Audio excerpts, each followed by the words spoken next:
Commander Una Park stepped off the transport shuttle and into the massive docking bay of Nexus Prime. The space station stretched out before her like a small city floating in the stars. Lights twinkled from thousands of windows, and alien ships of all shapes and sizes filled the parking bays around her. She carried a simple black bag over her shoulder. Inside were her tools, her computer, and 3 years of research notes.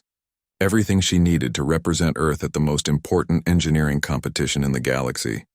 "Commander, this place is huge," said Bin Cho, her assistant.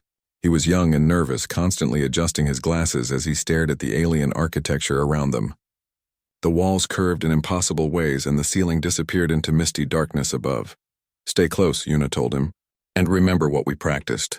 Be polite but confident." Behind them, Tae Kim wheeled a cart full of human-made equipment. The mechanic was quiet and steady, someone Una trusted completely. His tools looked simple compared to the glowing devices she saw other aliens carrying. They followed the signs toward the registration area. The corridors were filled with beings from across the galaxy. Tall, thin creatures with blue skin walked next to short, furry aliens with 6 arms. Some aliens floated instead of walking. Others left trails of light behind them as they moved. All of them stared at the humans. "Look at those primitive tools," whispered a voice in the universal translator device in Una's ear. She turned to see a group of reptilian aliens pointing at Tae's equipment cart.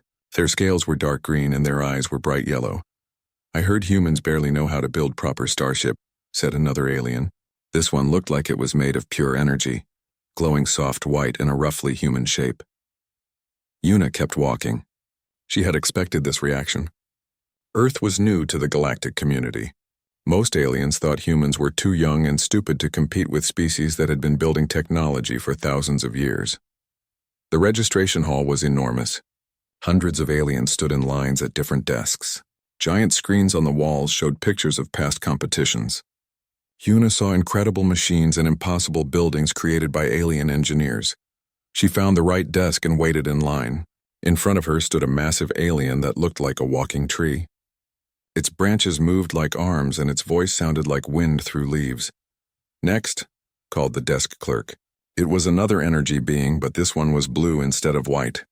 Una stepped forward. "Commander Una Park, representing Earth. I'm here to register for the individual challenge category." The clerk's glow flickered. "Individual challenge? Are you certain? That's the master tier competition." "Yes, I'm certain." The clerk typed something into its computer. "Very well. Please place your hand on the scanner for identity confirmation." Una placed her hand on the glowing panel. It felt warm and tingly. Information appeared on the screen in alien writing that her translator couldn't read. "Registration complete," the clerk said.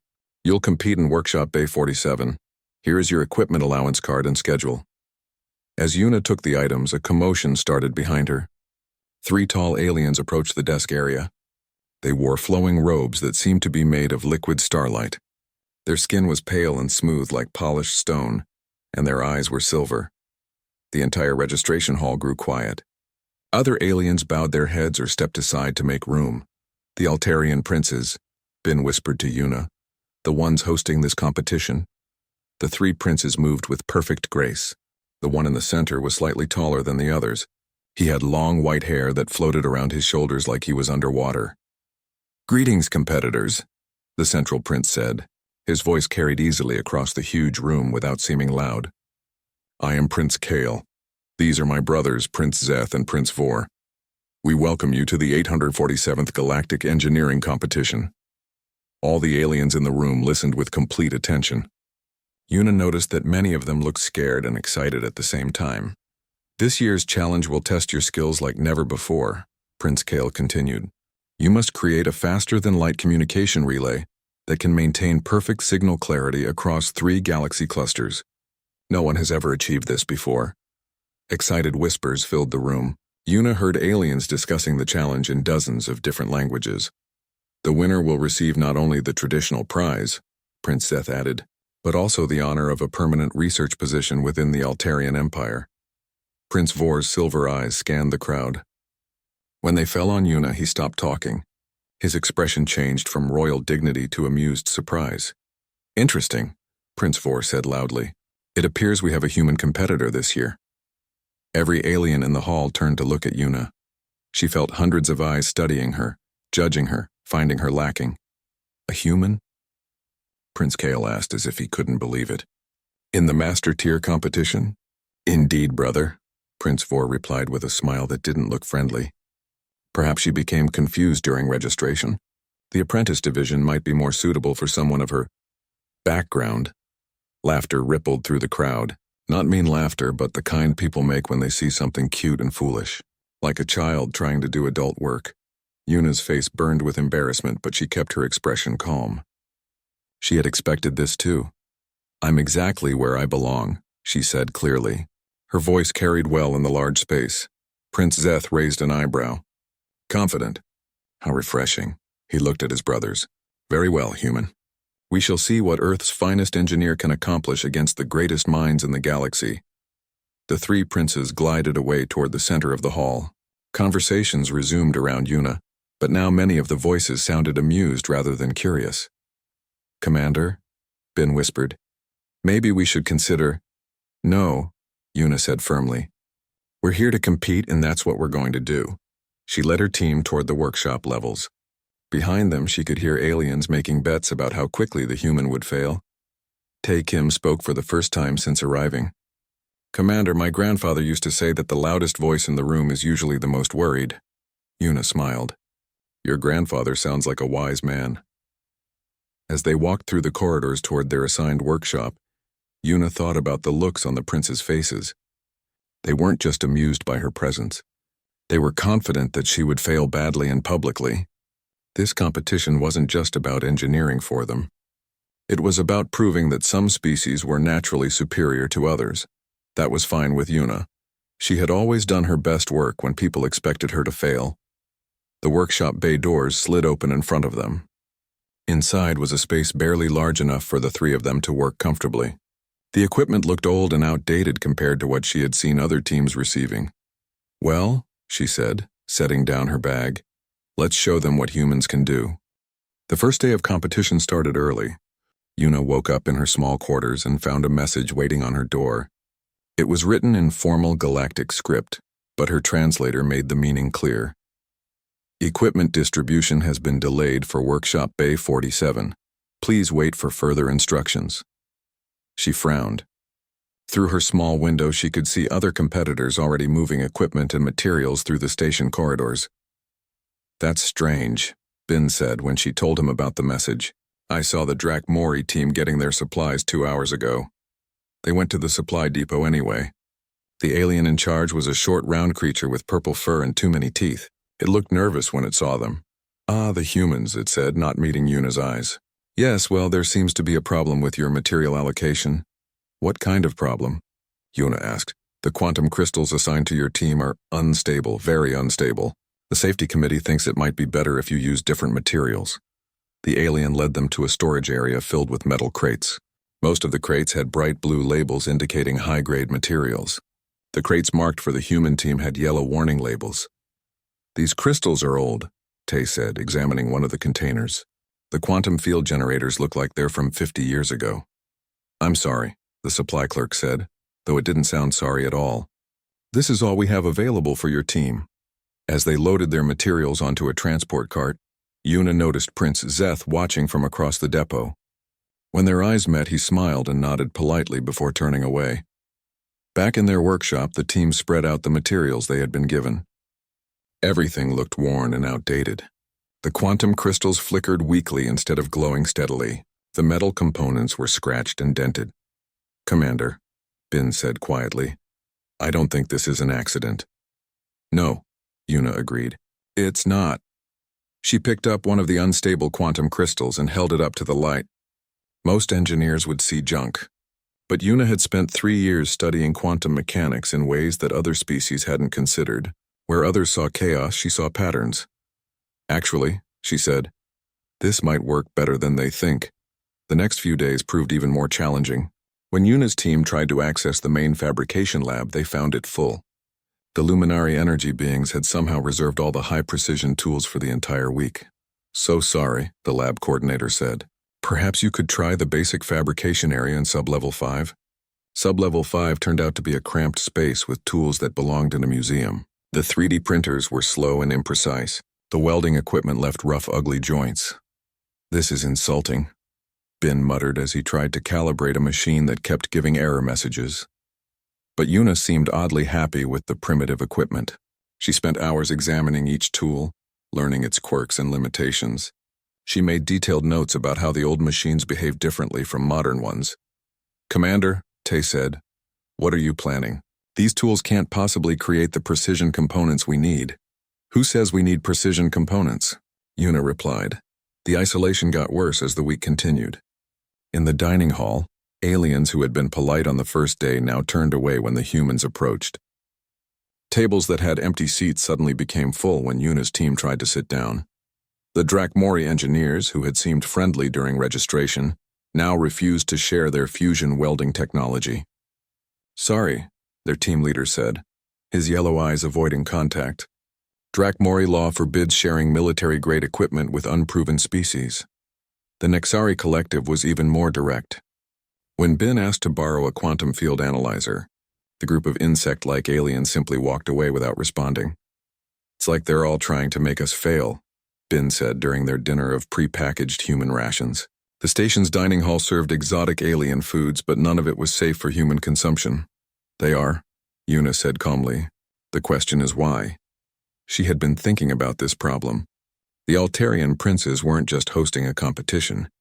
They were making a statement about the natural order of the galaxy. Humans were supposed to be the newest, weakest species. If they failed spectacularly, it would prove that some aliens were born to rule while others were born to serve. "What do we do?" Tai asked. "We work with what we have," Yuna said, "and we remember that sometimes the best solutions come from the worst materials." That night, while Bin and Tay slept, Yuna stayed awake working on calculations. She covered her small desk with sheets of paper filled with mathematical equations. Some of the math looked normal.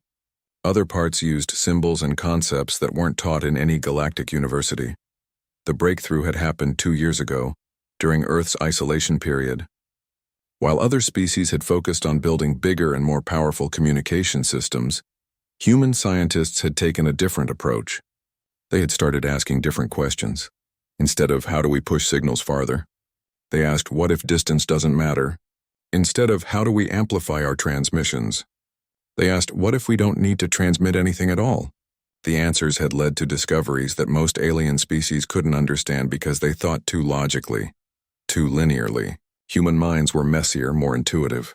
They could make leaps that pure logic couldn't bridge. Yuna looked at the unstable quantum crystals sitting on her workbench. Their chaotic energy patterns looked random to most observers, but she could see the underlying order hidden in the chaos. More importantly, she could see how to use that chaos instead of fighting against it. Her door chimed softly. When she opened it, she found a maintenance worker in the corridor. It was one of the purple-furred aliens from the supply depot. "Commander Park?" the alien whispered. "I wanted to apologize for earlier. The supply allocation, it wasn't my choice." "I know," Yuna said. "You're just doing your job." The alien looked relieved. "The princes, they wanted to make sure your team received the most challenging materials possible. They said it would make your eventual failure more educational for everyone." "Did they?" Yuna smiled. "Well, thank you for telling me." After the alien left, Yuna returned to her calculations. The princes thought they had given her junk that would guarantee failure. They didn't understand that human engineering had always worked best with limited resources and impossible challenges. Every human invention throughout history had started with someone looking at broken, inadequate materials and asking, "What if we try something completely different?" The next morning brought more bad news. The testing schedule had been changed. All the premium testing slots had been given to other teams. The human team would have to present their solution last.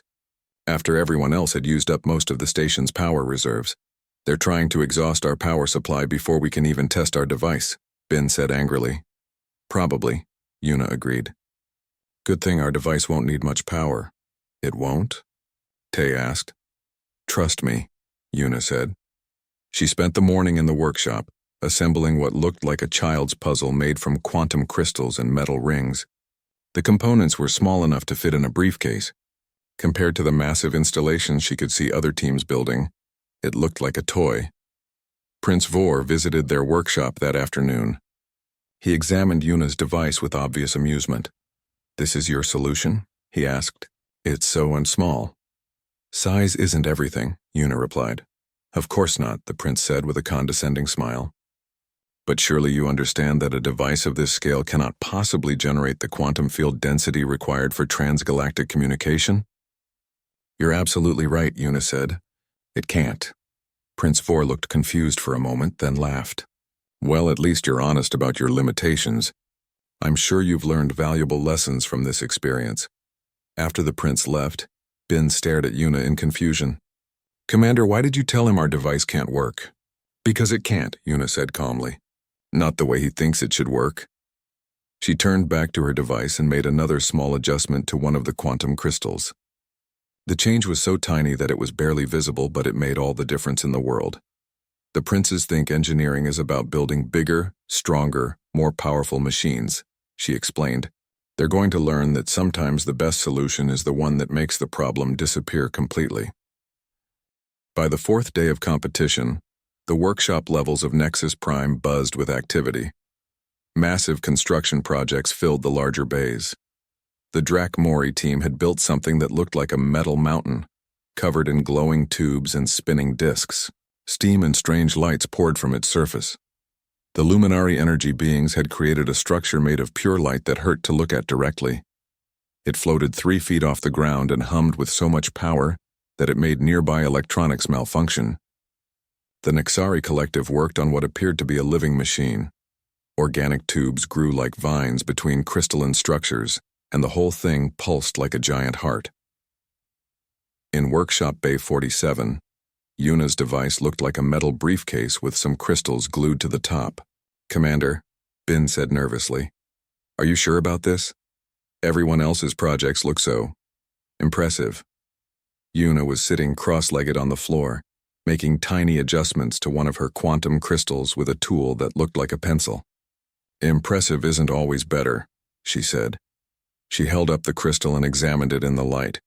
To anyone else, it would look like a worthless piece of rock that couldn't hold a stable quantum field.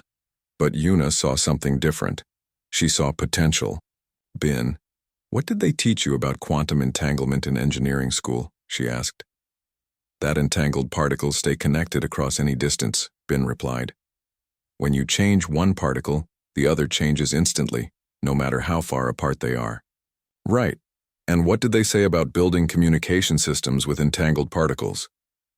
"That it's impossible," Bin said automatically.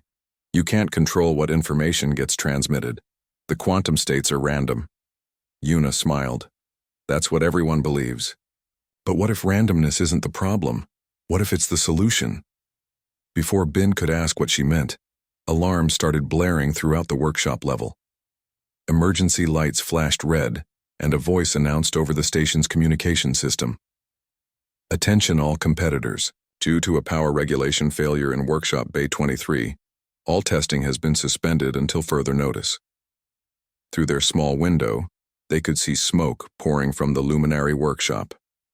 The energy beings had pushed their power consumption too high and overloaded the station's electrical grid. "This is perfect," Prince Kale's voice echoed through the corridors as he arrived to inspect the damage. "A wonderful example of why proper engineering requires careful planning and resource management." Yuna heard him speaking to other competitors in the hallway outside her workshop. "As you can see, excessive ambition without wisdom leads to failure. True engineering excellence comes from understanding the fundamental limits of physics and working within them." The prince's voice grew louder as he approached Bay 47. "Some competitors seem to believe that they can simply ignore the basic principles of quantum mechanics," and he stopped talking when he saw Yuna's device. Prince Kale stepped into the workshop, flanked by his 2 brothers. All 3 princes stared at the small metal briefcase sitting on Yuna's workbench. "What exactly is this supposed to be?" Prince Zeth asked. "My communication relay," Yuna replied calmly. Prince Vor laughed out loud. "This tiny thing? Our apprentices build more sophisticated devices during their first year of study." "It doesn't look like much," Yuna agreed. "Because it isn't much," Prince Kale said. He picked up one of Yuna's quantum crystals and examined it with a professional eye. These crystals are completely unstable. They can't maintain coherent quantum states for more than a few seconds. That's true, Yuna said. Then how exactly do you expect to create a communication link that spans 3 galaxy clusters? Prince Zeth demanded. The same way humans have always solved impossible problems, Yuna replied. By changing the rules of the game. The princes exchanged glances. Prince Vor stepped closer to examine Yuna's device. Explain. Yuna stood up and gestured to her briefcase-sized machine. Every other team here is trying to build a stronger transmitter. More power, better amplification, tighter signal focus. You're all thinking like the problem is that signals get weak over long distances. Because that is the problem, Prince Kale said impatiently. No, Yuna said. That's the symptom. The real problem is that you're thinking about communication as moving information from one place to another. She opened her device and showed them the interior. It looked simple compared to the massive machines being built in other workshops. A few quantum crystals sat in metal rings. Some copper wires connected small electronic components. Everything could have been built in an amateur hobbyist's garage. Information doesn't have to travel, Yuna continued. It can exist in multiple places at the same time. Prince Zeth frowned. Quantum entanglement theory. But as any first-year student knows, you cannot use entangled particles to transmit controlled information. The quantum states are random. Right, Yuna said. But what if randomness is exactly what we need? She picked up one of her unstable quantum crystals. Everyone sees the chaos in these crystals as a flaw. But chaos is just a pattern that's too complex for most minds to understand. Human mathematicians developed something called chaos theory 200 years ago. We learned that chaos isn't actually random. It's predictable if you know how to look at it. Impossible, Prince Kale said. Our greatest physicists have studied quantum chaos for millennia. There are no predictable patterns. Your physicists think too logically, Yuna replied. They try to solve chaos by controlling it. Humans learn to solve chaos by dancing with it. She activated a small part of her device. The unstable crystals began flickering with chaotic energy patterns. To the princes, it looked like meaningless noise. But Yuna's computer screen showed something different. Complex mathematical equations scrolled past, tracking patterns within the chaos. This is nonsense, Prince Vor said. You're showing us random quantum fluctuations. Look closer, Yuna said. She adjusted one crystal slightly. The chaos patterns changed across all the other crystals instantly, even though they weren't physically connected. More importantly, the changes weren't random. They followed precise mathematical relationships that Yuna's computer was tracking in real time. Impossible, Prince Kale whispered. Entangled particles cannot transmit information faster than light. This violates the fundamental laws of physics. It violates the laws as you understand them, Yuna corrected. But human physicists discovered something your species missed. Information doesn't have to travel at all if it already exists everywhere at once. She made another adjustment. This time, the chaos patterns spelled out a clear message in mathematical code. Hello, princes. The 3 Altarian brothers stared at the display in shock. What they were seeing should have been impossible.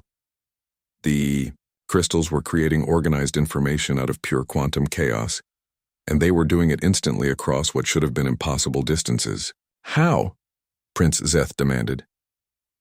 Human consciousness works differently than alien logic, Yuna explained. We're comfortable with paradox and contradiction. We can hold 2 opposite ideas in our minds at the same time and find the truth hidden between them. She gestured to her simple device. Your engineers try to force quantum particles to behave logically. Human engineers learn to listen to what the particles were already trying to tell us. Prince Kale looked pale. If this actually works, it will revolutionize galactic communication, Yuna finished. Distance becomes meaningless. Power requirements drop to almost nothing, and it can be built with materials that every species already considers worthless junk. The princes left without saying another word. Through the workshop window, Yuna could see them having an urgent conversation in the corridor. Their body language suggested panic and disbelief.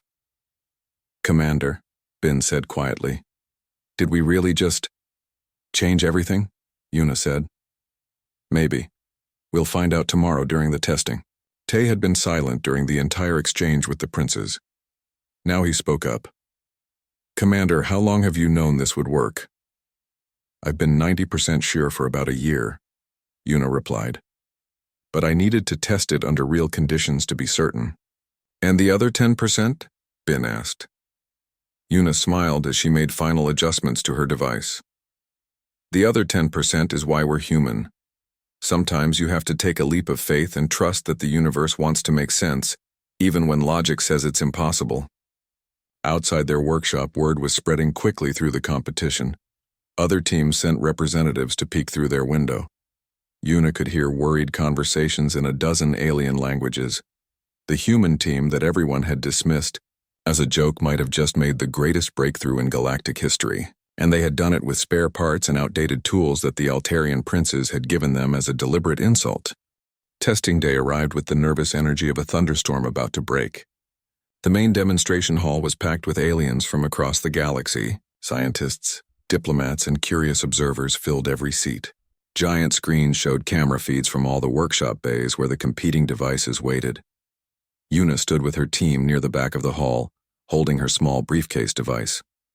Around them, aliens whispered and pointed. Some looked amused. Others seemed confused about why the human was even allowed to participate. Attention, competitors and observers, Prince Kale announced from the center stage. His voice carried easily through the massive hall.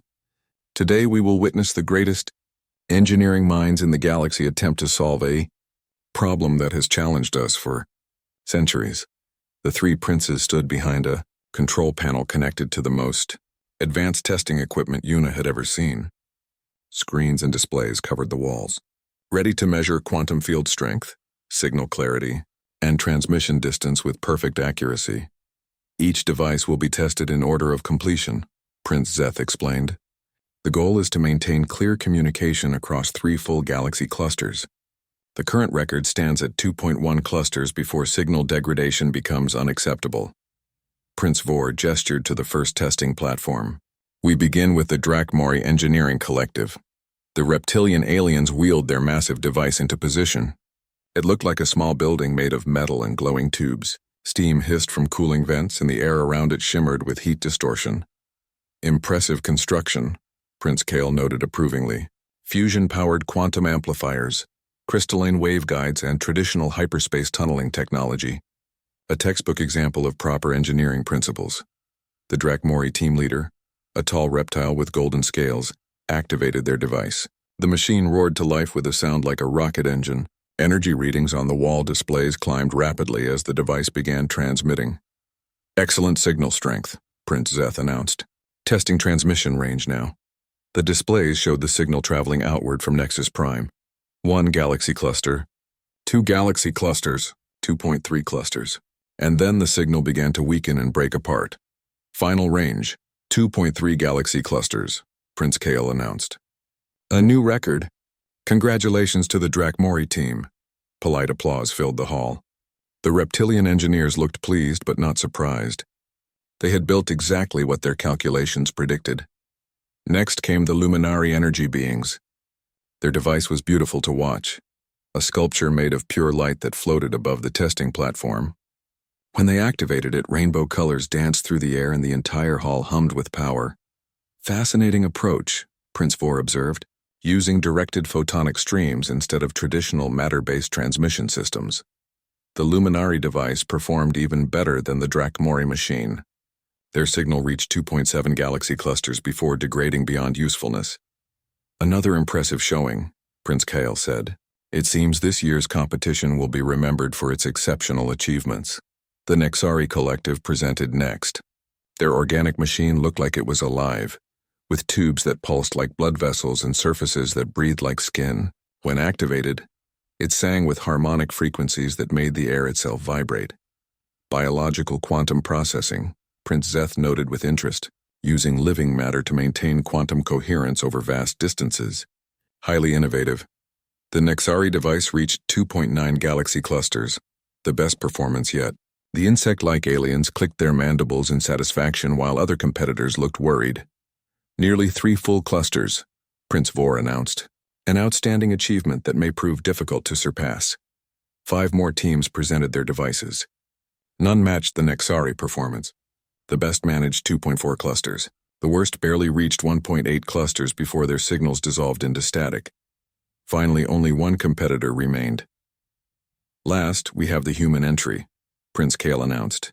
His tone suggested this would be brief and disappointing. Commander Una Park representing Earth. Una walked forward carrying her briefcase device.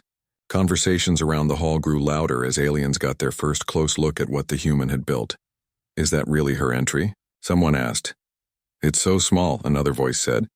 Maybe it's just the control unit for a larger device. Una placed her briefcase on the testing platform.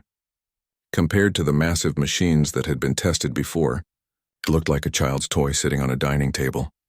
Commander Park, Prince Zeth said with barely concealed amusement. Are you certain this device is ready for testing? Perhaps you would like additional time to complete construction? No, thank you, Una replied calmly. It's ready. Very well, Prince Kale said. Please explain your approach so our observers can understand what they're about to witness. Una looked out at the hundreds of aliens watching her. Most of them expected her to fail spectacularly. A few looked curious about what the primitive human might attempt. Every device tested today has tried to push signals harder through space, she began. More power, better amplification, stronger transmitters. But what if the problem isn't that signals get weak over distance? What if the problem is thinking about communication as moving information from one place to another? Prince Vor frowned. Information must travel from sender to receiver. This is basic physics. Human physics works differently, Una said. She opened her briefcase and showed the simple contents to the crowd. A few quantum crystals and metal rings, some copper wires, electronic components that looked like they came from a hobby kit. This device doesn't send information anywhere, she continued. It creates information that already exists everywhere at once. Impossible, Prince Kale stated flatly. Quantum entanglement cannot transmit controlled data. The states are random. Only if you try to control them, Una replied. Humans learn to listen instead. She activated her device with a simple touch. There was no dramatic light show, no thunderous power surge, no overwhelming energy displays. Just a soft, musical hum that seemed to resonate from everywhere and nowhere at once. The monitoring displays showed something that made no sense. Perfect signal clarity appeared instantly across all 3 galaxy clusters. But that wasn't the impossible part. Signal integrity is 100%, Prince Zeth said in confusion. But that can't be right. Run the test again, Prince Kale ordered. The technicians recalibrated their equipment and ran new measurements. The results were the same. Una's tiny device was maintaining perfect communication across 3 full galaxy clusters, with no signal degradation at all. How is this possible? Prince Vor demanded. The power requirements alone should be enormous. Power consumption is reading as nearly 0, a technician reported. Less than a standard light bulb. The hall erupted in confused conversations. Aliens argued with each other in dozens of languages. Some accused the monitors of malfunctioning. Others demanded to examine Una's device for hidden components, but Una wasn't finished. Would you like to see the real test? She asked the princes. Without waiting for an answer, she made a small adjustment to one of her quantum crystals. The monitoring displays lit up with new readings that sent shockwaves through the crowd. Her device wasn't just communicating across 3 galaxy clusters. It was simultaneously maintaining perfect communication with dozens of endpoints across the entire known galaxy. Every major planet, space station, and starship equipped with standard quantum communication gear was suddenly connected in a vast network of instantaneous information exchange. Impossible, Prince Kale whispered. His face had gone completely pale. The device is somehow creating quantum entanglement links with every compatible receiver in the galaxy, a technician reported in amazement. Distance appears to be completely irrelevant. But how? Prince Zeth demanded. This violates everything we know about quantum mechanics. Una smiled. Your quantum mechanics, maybe. Human science learned to work with chaos instead of fighting against it. We discovered that information doesn't have to travel if it already exists everywhere at once. She gestured to her simple device. These unstable crystals that you gave me as junk? They're not broken. They're perfect. The chaos patterns contain infinite information density. I just learned how to read what they were already saying. Prince Vor stepped closer to examine the device. The quantum field patterns, they're completely chaotic, but somehow organized at the same time. How is this possible? Human consciousness, Yuna replied. We're comfortable with paradox. We can hold contradictory ideas in our minds and find truth hidden between them. Your logic-based thinking can't grasp patterns that exist in pure chaos. The implications hit the crowd like a physical blow. Conversations stopped. Arguments ceased. Everyone stared at the small human device that had just revolutionized galactic communication. If this technology can be reproduced, someone said quietly, it will change everything. Instant communication across unlimited distances, another voice added. With almost no power requirements. Using materials that every species considers worthless waste. Yuna looked at the three Altarian princes. Their expressions showed shock, disbelief, and something that might have been fear. The technological superiority that their empire was built on had just been shattered by a human with a... The silence in the demonstration hall stretched for what felt like forever. Hundreds of aliens stared at Yuna's small device, trying to understand what they had just witnessed. The monitoring display still showed perfect communication signals spanning the entire galaxy. Using less power than a desk lamp, finally, a voice broke the quiet. Impossible, muttered a Drakmori engineer. The quantum field equations don't support this kind of stability. Check the sensors again, demanded a Luminari scientist. There must be hidden power sources. Run full spectrum analysis, called out a Nexari collective member. Scan for concealed technology. The testing technicians worked frantically, running every diagnostic they could think of. But every scan came back with the same impossible results. Yuna's briefcase device was doing exactly what it appeared to be doing, maintaining instant, perfect communication across unlimited distances using technology that should not work. Prince Kale stepped forward, his silver eyes fixed on Yuna. Commander Park, he said slowly, I must ask you to explain the theoretical foundation for this technology. Our greatest physicists have studied these problems for millennia. The foundation is chaos theory combined with quantum consciousness, Yuna replied calmly. Human mathematicians developed chaos theory because we needed to understand systems that were too complex for traditional logic. We learned that chaos isn't actually random. It just follows patterns that most minds can't perceive. She gestured to her device. Your scientists try to force quantum particles to behave predictably. Human scientists learn to listen to what the particles were already trying to tell us. Prince Zeth looked confused. But quantum consciousness has no basis in proven science. It's pure speculation. Not anymore, Yuna said. A commotion started near the back of the hall. Representatives from dozens of species were frantically sending messages on their personal communicators. The news was spreading across the galaxy at light speed, but Yuna's device was already carrying instant conversations about its own existence.